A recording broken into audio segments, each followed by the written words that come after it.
미국의 경우 금융위기가 발생할 시에 통화팽창 정책으로 은행 도산을 대처했으나 오히려 연준은 즉 연방준비위사회는 통화량을 감소시켜 심각한 디플레이션 즉 경기 위축을 야기시켰습니다.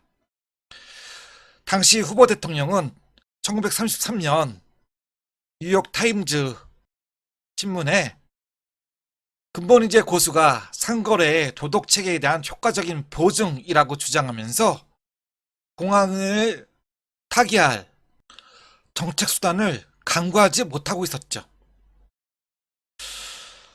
당시 이러한 대공황 상태에서 이제 경제학자 로터문트, 알켄 그린, 태민 같은 경제학자들은 후보 행정부의 디플레이션 정책으로 채무자들이 오히려 부담이 가중되었고요. 경제활동이 둔화되었다라고 비판하고 있습니다. 또한 세계 각국은 대공황에 대한 극복을 위해 국제협력보다는 자국의 경제적 이해를 보호하는 정책을 추진하고 있었습니다. 예를 들어 경쟁적인 통화 및 통상 진영에 대한 블록을 형성하고 있었는데요. 근본록, 다시 말해서 근본이제를 채택하는 나라들끼리 블록을 만들어 통화 및 무역 거래를 진행하고 있었고요. 스털링 지역, 즉 영국의 파운드화를 중심으로 통화 및 통상을 하려는 영국, 캐나다, 호주, 뉴질랜드의 영국 연방 국가들은 블록을 따로 독자적으로 만들었고요. 또 중부 유럽에서 중부 유럽의 국가들은 나치 독일을 중심으로 통화 및 통상 체제를 독자적으로 운영하고 있었죠. 미국은 1930년 스무트 호울리 관세법을 만들게 되는데요. 이 관세법은 보호무역 관세법입니다. 즉 75개의 농산품을 대해서 보호관세를 실시하고 이는 다른 나라의 무역 보복을 야기시키는 결과를 초래했습니다. 그래서 세계의 23개 나라들이 관세율을 인상시켰고요. 또 32개국이 수입 쿼터제, 다시 말해서 수입 할당제죠. 얼마만큼 수입하고 그 이상은 이제 고율의 보호관세를 매기겠다라는 수입 쿼터제를 지시했고요. 또 수입 금지 및 허가제를 도입하게 됩니다. 이렇게 되니까 이제 자유무역의 상징이었던 영국도 자유무역 체제를 포기하고 수입 관세 제도를 도입하게 됩니다. 따라서 전 세계적으로 세계의 무역에 대한 시장은 이제 축소되고 위축되기에 이르게 되는 거죠. 스무트 홀리 관세 보호 관세를 통해서 미국은 다른 나라의 물건을 수입할 때 최대 50%까지 관세를 높게 책정하게 되는데요. 공황이 진전되는 상황에서 세계 무역이 쪼그라드는 상황에서 국제 무역 및 통상을 주도할 수 있는 미국이 자국의 경제적 이익을 위해 이렇게 보호 무역을 또 보호 장벽을 높게 책정하다 보니 다른 나라들도 미국 시장에 상품 판매를 하게 되는데 상품 판매를 하는 데 있어서 어려움을 봉착하게 되고 따라서 연쇄적으로 도미노 현상처럼 다른 나라들도 자국의 경제를 보호하기 위해 보호무역 정책을 적극 활용하기에 이르게 됩니다. 대공황 초기 3년간의 미국의 경제지표. 자, 1929년에 공황이 발발할 때와 1932년, 1933년 공황이 최저점에 이르게 되었을 때에 대해서 공업, 생산, 민간 투자, 농가 수손소득, 실업자 수를 비교해 보게 된다면 1929년 공업 생산에는 생산을 100으로 놓고 본다면 최저점이었던 32년, 33년에는 54로 반토막이 난다는 얘기입니다. 민간 투자는 162억 달러에서 33억 달러로 5분의 1이 축소되는 거고요. 그 다음에 농가 순소득 같은 경우에는 945달러에서 304달러로 3분의 1로 축소되게 되는 거고요. 실업자 수는 200만 명에서 1,500만 명으로 7.5배가 증가하게 이릅니다. 그런데 이 시기에 특징을 살펴보게 된다면 실업 증가 집단은 주로 25세 이하의 청년층과 또 60세 이상의 노년층, 그리고 미국 백인이 아닌 소수 인종들의 실업자들이 증가하게 됩니다. 자동차나 철강 중심지, 즉 디트로이트나 피츠버그의 실업률이 증가하기에 이르게 되고요. 이에 따라서 장기 근속 숙련 노동자들의 근무 시간을 탄력적으로 축소한다든가 업무 변경을 통해서 고용을 지속하려고 하는 노력을 보이기도 합니다. 또 1930년대 미국은 역사상 최초로 미국으로 이민을 오는 사람들보다 미국에서 해외로 이민을 가는 사람들이 더 많았다는 얘기입니다. 그리고 대공황기의 풍요와 기근이 동시에 공존하게 되는데요. 사람들은 이제 집도 잃고 또 직장도 잃은, 그래서 돈이 없어서 식량을 살 수 없는 사람들은 빵의 배급줄에 의존할 수밖에 없었고 영양실조가 증가하게 이르게 됩니다. 상대적으로 농촌 지역 같은 경우는 수확한 생산한 밀이나 복숭아, 면화 같은 것이 판로가 막혀서 밭에서 추수하지 못하고 걷어들이지 못하고 그냥 썩어 방치되는 상황에 놓이게 되는 거고요. 또 서부 목장 같은 경우에는 이제 가축들이 육류라든지 아니면은 이제 우유 같은 것을 판로망이 없기 때문에 그냥 도살시켜 버린다는 얘기입니다.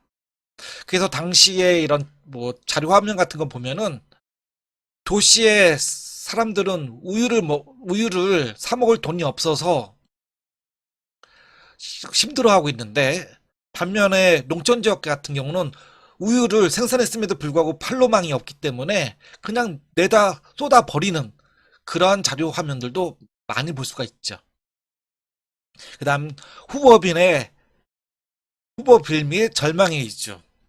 당시 이제 집을 잃는 실직자 또는 이제 돈이 없는 가구들은 이제 판자촌을 만들게 되는데, 이 판자촌은 일명 당시의 대통령이었던 후보 대통령의 이름을 따서 후보빌이라고 이름을 붙이죠. 그리고 이 후보 행정부 시기에 연방 정부의 실업 대책에 대한 것들이 전무하면서 광범위한 실업 사태는 기존의 사설기관, 즉 공제회나 자선단체 또는 종교 및 사회복지단체의 구조활동만 지방정부의 구조 능력 범위를 능가하게 이르게 됩니다. 그래서 당시에 이제 1930년 이제 가을에 유저지의 한 주민이 후보 대통령에 보낸 편지를 보면, 굶어 죽기 전에 우리를 구할 수 있는 방법을 연방정부가 좀 더 신속하게 찾을 수 없겠냐라는 식으로 비판하고 있죠. 이러한 이제 대공황이 미국 전역으로 확대되는 상황에서 이제 실업 등의 사회적 불만은 과거에 이제 존경의 대상이었던 엘리트층에게 전가시키고 이제 비판하게 되는데요. 즉 대공황의 발발 원인을 투기꾼, 은행가, 독점 자본가의 탓으로 이제 돌리면서 계급 갈등이 표출되게 되는데요. 그 대기업가들 같은 경우는 방만한 경영, 사적 이윤 추구를 한 원인 제공자라고 보고, 상대적으로 이제 노조 같은 경우는 실직 임금을 상승시키는, 노동시장을 경직시키는 주범이라고 노사 양측은 바라보고 있는 거죠. 또 실업은 사회적 편견과 차별을 가중시키게 되는데요. 주로 이제 유색인종, 즉 멕시칸 쪽에, 라틴계 쪽에 이제 이민자들, 또 흑인들에 대한 고용차별이 확대되고 남성보다는 여성의 경제적 지위가 급속하게 하락되게 됩니다. 이러한 공황이 벌어지는 상황 속에서도, 이런 침체 속에서도 발전을 보이는 모습도 보이게 되는데요. 이제 엠파이어 빌딩, 즉 엠파이어 스테이트 빌딩이 1931년에 완공되기에 이르게 되는데 그 높이만 381m, 그리고 67개의 엘리베이터, 또 6,400개의 창문을 가지고 있고, 여기에 상근할 수 있는 사무직 직원이 약 2만 5천 명이 근무할 수 있었지만, 근데 별명이 있어요. 엠프티 스테이트 빌딩. 즉 2만 5천 명이 상주에서 근무할 수 있는 건물임에도 불구하고 그 건물 속이 비어 있다라는 것이죠. 즉 그러한 이제 악명을 갖고 있는 건물이 이제 엠파이어 스테이트 빌딩입니다. 그다음 이제 할리우드 영화. 자, 1920년대부터 미국은 이 할리우드 영화가 미국 전역에 이제 보급되게 되는데요. 또 활성화되기도 하고요. 선풍적인 인기를 얻기도 하는데, 근데 이 대공황 시기에는 사람들이 영화를 보러 가지 않겠죠. 그래서 이제 동시상영이라든지 아니면 수익성을 높이기 위해서 팝콘이나 캔디를 판매한다든지 스낵이 보편화된다든지, 또 이런 극장에 갈 수 없을 경우에는 이제 드라이브 극장, 그리고 영화 제작에 대한 이제 제작 단가를 낮추기 위해서 이제 스튜디오 시스템을 활용하기도 하고요. 또 제작과 배급을 영화 제작사가 통합시키는 시스템을 또 갖추기도 하고요. 그래서 이런 헐리우드 영화의 당시의 시대상이 반영되는 그런 이제 주제의 영화들이 많이 만들어지게 되는데요. 즉 대공황기에 사람들이 좌절과 열망을 반영하는 느낌의 영화가 많이 만들어지게 되는데, 예를 든다면 뭐 리들 시저, 또 퍼블릭 에너미, 또 스카페이스, 이런 영화들이 당시의 사회적 분위기를, 즉 끼양 영화로 불안정한 사회에 대한 대중의 두려움을 보여주고 있는데요. 뭐 리틀 시저라고 한다면 우리 카이사르 아시죠? 로마의 이제 카이사르가 아니라 이제 깽 두목의 이름이 이제 시저죠. 그다음에 파브릭 에남이면 이제 우리나라 같은 경우도 과거에 뭐 공공의 적 이런 영화가 있었죠. 그다음에 스카페이스라고 한다면 이제 얼굴에 이제 상처가 있는, 그것이 이제 스카페이스라고 하지 않습니까? 즉 갱들이 서로 이제 폭력이 난무하면서 이제 다치지 않습니까? 그 다음에 이제 바람과 함께 사라지다. 이 영화 많이 여러분들 보셨나요? 바람과 함께 사라지다. 원 제목은 Gone with the Wind라고 해서 1939년에 영화로 제작된, 원래는 소설이었죠. 그 소설가 마가렛 미첼이 1926년부터 1936년 동안 신문에 연재된 소설이었는데, 이제 선풍적인 인기를 얻음으로써 이제 1936년에 플리처 상을 수상하고, 그 인기를 이제 영화로 만들어낸 것이 이제 바람과 함께 사라지다라는 거죠. 그래서 당시에 유명한 배우였던 비비안 리, 또는 클라크 게이블, 이런 사람들이 이제 스칼렛 오하라나 아니면 이제 리트 버틀러 역할을 맡으면서, 당시 이 영화의 배경은 남북 전쟁이죠. 그래서 북부가 이제 남부를 이기고 남부를 이제 초토화시키잖아요. 그래서 남부의 당시에 그 농장주의 딸이었던 이 비비안니, 이제 스칼렛 오하라가 이제 자신의 농장을 다시 재건시키는, 역경을 극복시키는 영화로 유명한데요. 그 주인공이었던 스칼렛 오하라가 자신의 농장을 다시 이제 복구하는 과정 속에서 유명한 말을 했죠. 내일은 내일의 태양이 뜬다. 이 말이 너무 유명하다는 얘기입니다. 그래서 바람과 함께 사라진 것은 뭐죠? 남부의 문명이라는 얘기입니다. 플랜테이션 농장의 기적 풍모의 그런 이제 문화가 사라지게 되는 거죠. 근데 여러분들 이 영화를 많이 못 보셨을 분들도 많을 것 같은데, 영화가 상당히 길죠. 4시간짜리입니다. 그래서 제가 어렸을 때 항상 오늘날 같이 다양한 이런 이제 매체가 없었을 때는 항상 TV에서 뭐 추석 명장 영화라든지 아니면 크리스마스 또는 신년 명장 영화 이런 데에서만 볼 수 있었죠. 그리고 당시에 이런 대공황기에 약간 우울한 것을 극복하기 위한 명랑 이제 영화 같은 경우 예를 들어서 미스 디즈씨가 도시에 가다 또는 스미스 씨가 워싱턴에 가다라는 이런 이제 명랑 영화를 통해서 낙관론적인 정서, 공황을 극복해야 하겠다라는 이제 의지가 담긴 그런 영화를 이제 많이 보급하기도 했죠. 그리고 또 우리 디즈니 만화 예를 들면 아기돼지 삼형제 아시죠? 이것이 이제 1933년에 그래서 성실한 사람은 이 불행을 극복하고 성공할 수 있다라는 이제 주제를 가지고 이런 만화들도 만들어졌고요. 시간이 있으면 이제 이런 영화도 볼 수 있는데 좀 넘어가도록 하겠습니다. 여기 링크 걸어놨으니까 보시고 싶은 분들은 보실 수 있죠.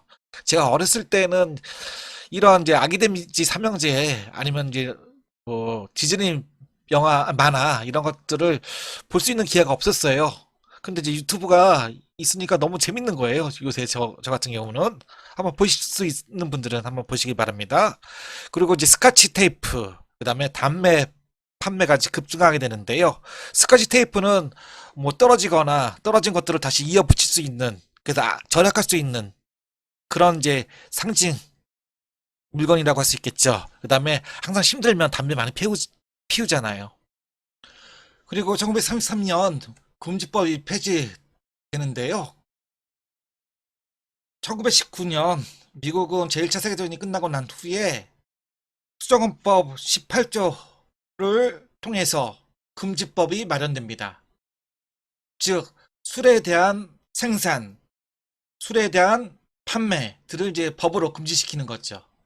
왜냐하면 이제 1차 세계대전이 끝나고 난 후에 미국은 정상 상태로 복귀하게 되면서 이제 금력주의가 이제 시대의 정신으로 나타나게 됩니다.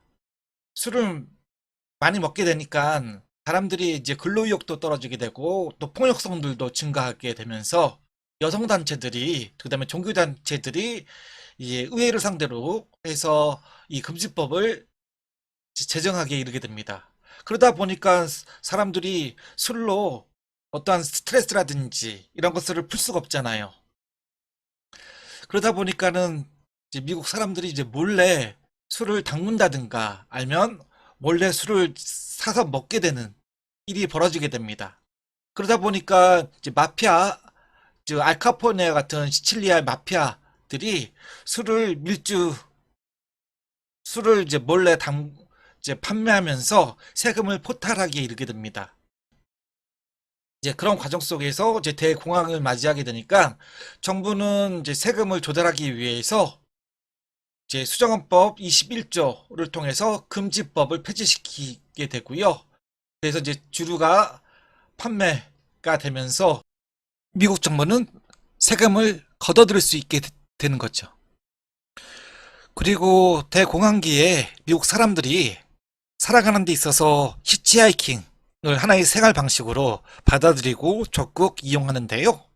왜냐하면 돈이 없는 사람들이 교통비를 줄여야 하기에 이런 방식들을 많이 적극 사용하기도 했죠.